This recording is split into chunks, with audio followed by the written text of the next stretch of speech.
नमस्कार. आज आपल्या सोबत आहेत बर्गे साहेब, जे नगर परिषदेचं भरपूर कामकाज पाहतात. तर सर मला सांगा, आज गणपती उत्सव जवळ आलेला आहे. तर चौकामध्ये आज अशी परिस्थिती होणार आहे, गणपती बसणार आहेत. पण त्याच्यामुळे ट्रॅफिकचा प्रश्न हा तर अगदी मोठ्या प्रमाणात होणार आहे. आणि इथून पाठीमागं पण ट्रॅफिकचा प्रश्न हा शिरूरला खूप मोठा आहे. तर याच्या संदर्भात विषय असा झालाय, पोलीस प्रशासन त्यांचं काम 100% पार पाडते, पण नगर परिषद तिथं कमी पडते. तर कमी पडतं ह्यासाठी का वाहतुकीचे नियमच त्यांनी लावून दिले नाही, का इथं पार्किंग करा, सम तारीख विषम तारीख असे कुठेही बोर्ड लावलेले नाहीत. त्याच्यामुळं सामान्य नागरिक अतिशय त्रस्त झालेले. याच्यावरती काय सांगा? तर माननीय मुख्याधिकारी मॅडम यांना याबाबत आम्ही चर्चा करून मुख्याधिकारी मॅडमच्या मार्गदर्शनाखाली आम्ही त्याचं नियोजन करू. पण हा प्रश्न सर गेले अनेक वर्ष पेंडित आहे. अजून किती वर्ष हा प्रलंबित ठेवणार आहे?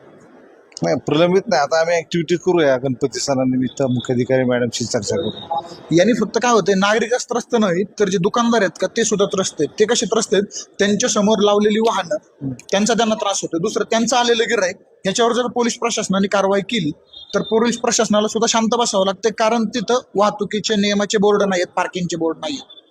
नाही, आता आपण गेल्या वर्षी कसं दिवाळी सणानिमित्त संपूर्ण जे पथविक्रेते वगैरे बसत होते, हातगाडीवाले वगैरे, त्यांच्यासाठी वेगळी नगरपालिकेने सोय केलेली होती.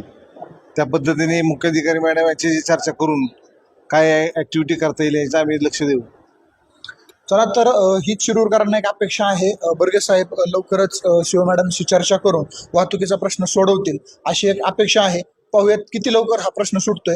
म्हणजे वैयक्तिक शिरूरकरांची तरी मागणी अशी आहे की गणेशोत्सव सुरू होण्याच्या आतच हा जर प्रश्न सुटला तर त्याला नागरिकांना त्रास होणार नाही आणि पोलीस प्रशासनाला सुद्धा त्रास होणार नाही. सुरळीत वाहतूक होऊन जाईल. धन्यवाद.